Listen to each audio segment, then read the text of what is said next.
Здравейте, приятели! Аз съм Божи, вие в моя канал и днешното видео ще бъде влог. Каква изненада просто. Така, това е първото ми пътуване за 2026. Аз съм много развълнувана, защото мястото, на което отивам, изобщо не е ново за мен, нито за вас. Дори бих казала, че го очаквате. А именно отивам във Франция. В Париж, но разликата е, че този път отивам абсолютно сама, не е по Еразъм или нещо, ще си пътувам сама. И да, отивам на гости при моите най-близки приятели и нямам търпение да прекарам следващите дни с тях, защото много ми липсват. Готова съм да тръгвам, в момента е към 4:30 след обяд. Аз имам един час път до летището почти и след това полета ми е в 8 без 15 вечерта. Между другото, вижте каква сладка! Таки сладките щолички, вижте! So pretty!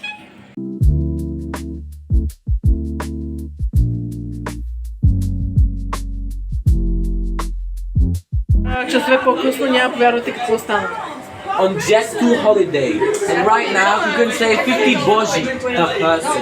That's 200 leva for a day of four. We don't have a left anymore. Charlie, Euro, inflation. Nothing beats and jet to your holiday. Right now, you can save 50 pounds per person. That's 200 pounds for a little boat. Така, все пак ще ви кажа, че аз трябваше да се прибера до моя сама Маел и Леополд, така ще на летище. Което беше уникално сладко. И след това те поръчаме в такси да ходим от Марго, ядох и сега излязохме навън и сме на един бар. И съм много щастлива. Компания 8 човека сме, претъпкани сме и така, видим как ще се оправим. Барбището ни се подвали и се прибрахме, но беше забавно поне. Сега да видим хора как ще се настани. Добро утро, приятели.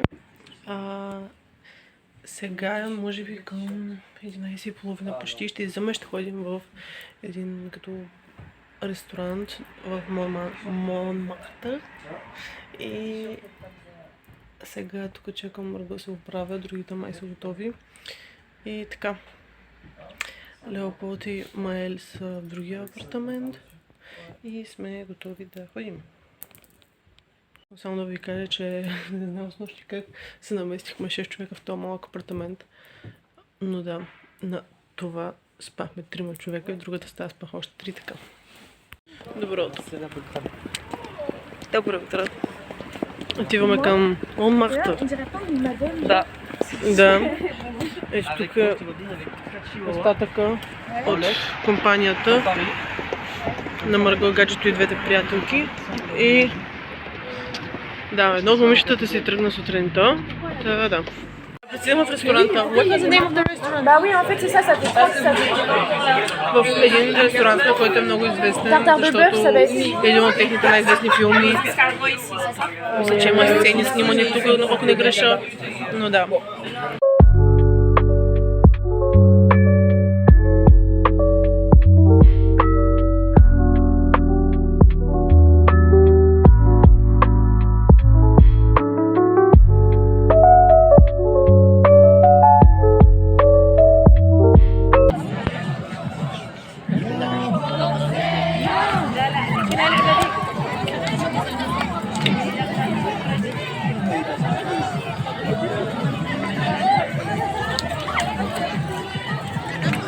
Хора, виждате ли, казват на това голямата арка.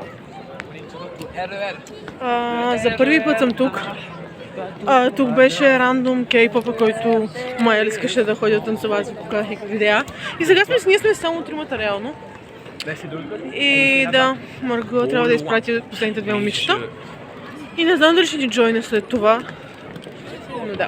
Но да. Апдейт, бяхме в халите, където си направихме снимки, които винаги си правим такива в фотобуски. И след това бяхме на... It looks really romantic. Am I interrupting something?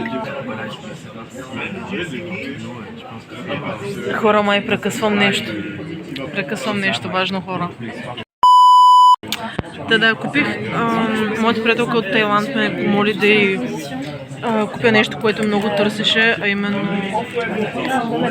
палитрата от колекцията на Ариана Гранде.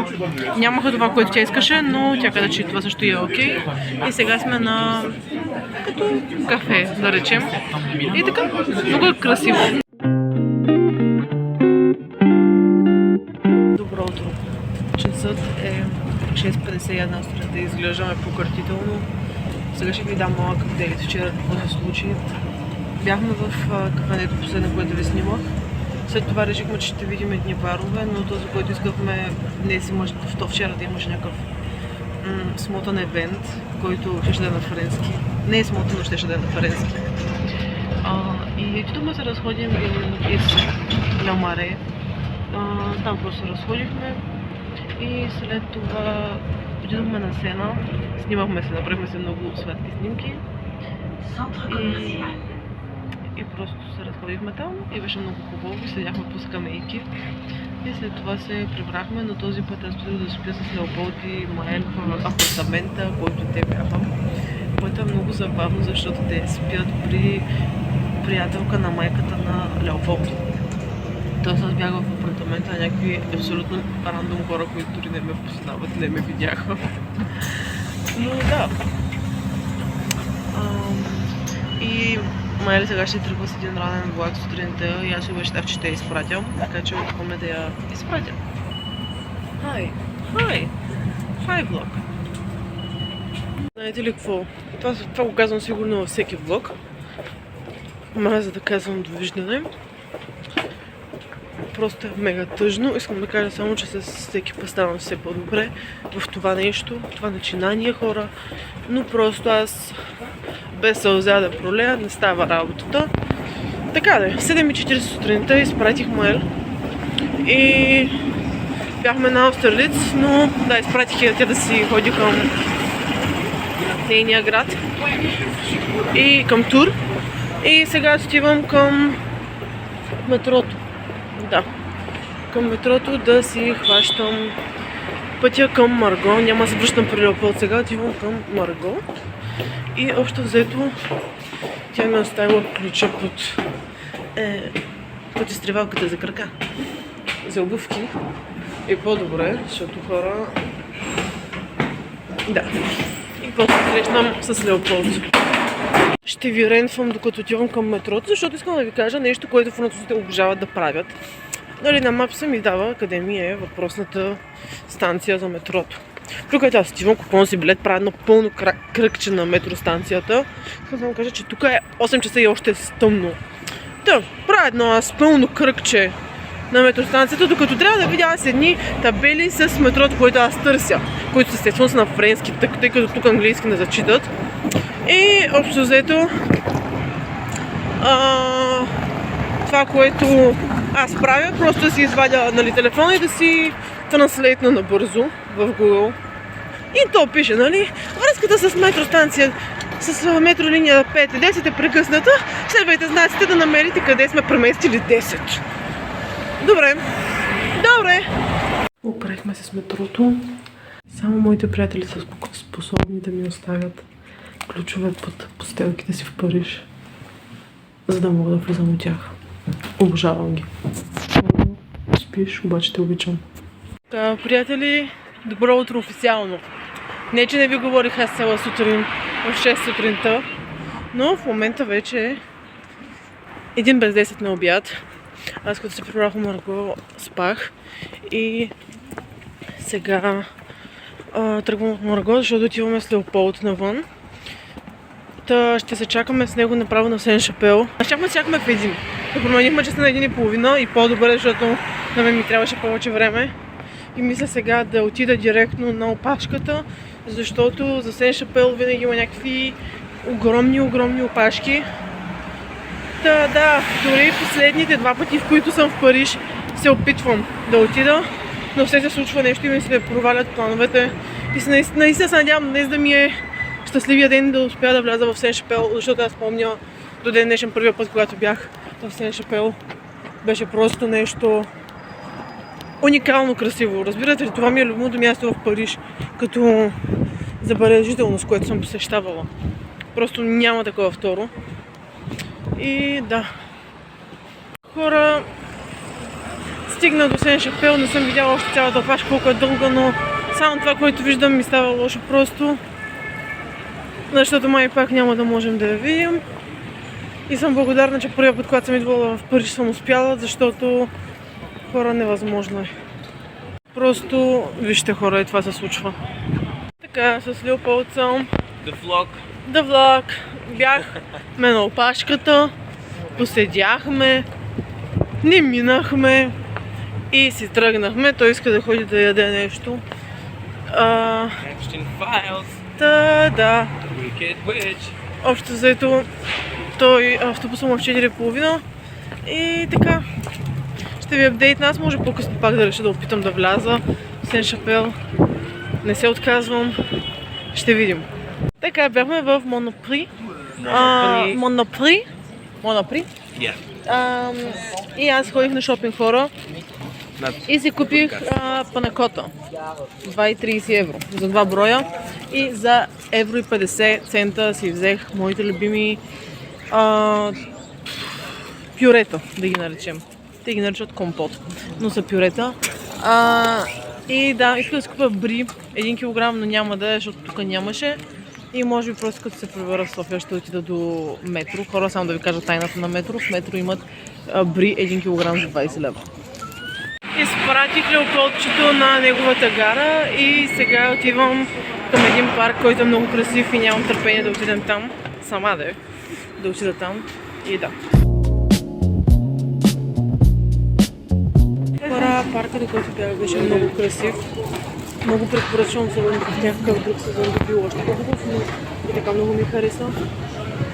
Седях там доста, поне час.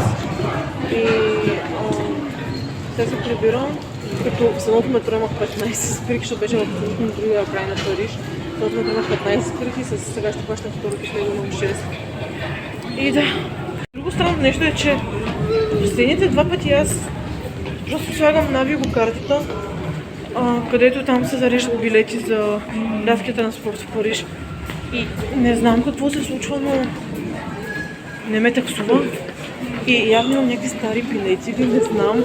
Това е много странно, но аз съм щастлива. Добро утро, приятели! Не съм ви снимала сега близките часове, но ще ви апдейтна. Вчера още като се прибрах, хапнах нудели, панакотата и изядох. Говорих по телефона и заспах. Сутринта се събудих и се оправих набързо да тръгвам. Тъй като полета ми е в 4, знаете, нали, че ще се ходи 2 часа по-рано. Но пътя до там ми беше... Самото летище се го бях предвидила да е час и нещо, при което аз трябваше да тръгна по-рано. И реших да тръгна в 12:15. И по принцип сега ще ви кажа какво аз направих, защото това може да помогне на някой. Във Франция и главно в Париж летищата, за да стигнеш до тях, което и да е летище, те слагат много високи цени. Ако е до Бове, имаш автобусче, което е 20 евро. Ако е до Шарл де Гол, ти е 16 евро. А до Орли опцията, която ти дава, е 14 или 16 евро. Но който иска, може да стигне до летище Орли. Съвета, който давам, е за летище Орли, само за него. Има автобус 132, който води до една определена спирка, на Google Maps излиза. И оттам се хваща трамвай. И с този трамвай се стига до летището, като в зависимост от коя част на Париж пътуваш, това определя, нали, времето, което ще прекараш в път. На мен ми беше час и 15 минути общо, което ми струваше 2 евро. Този метод спестява 12 евро на човек и общо взето пътят, който пътувате повече, около 20 минути, повече 30. Но да, сега отивам да се търся терминала и така. Добре, така, значи намерих, има безплатен шътъл, защото по принцип от терминал 4 може да стигнете пеша до другите терминали, тъй като те са свързани тук на това летище. Но това ще ви отнеме, да речем, 20 минути пеша, да вървите по летището. Може и малко повече, зависи темпото и така нататък. Но който желае, има безплатен шътъл, който е от терминал 4 до другите. Мисля, че би трябвало да е влакче, предполагам. Да, видях го. И така. Така, това е шатъла. И тук са спирките и, както казах, се оказа, че е като вид метро. И да. One eternity later. Приятели, ден по-късно завършвам влога от Франция, прибрах се. Но сега съм с шаманката Лана и врачетката, защото ще започваме нов влог след поне час. И изчакайте и за него. Сега отиваме да хапнем. Благодаря, че гледахте. До следващия влог.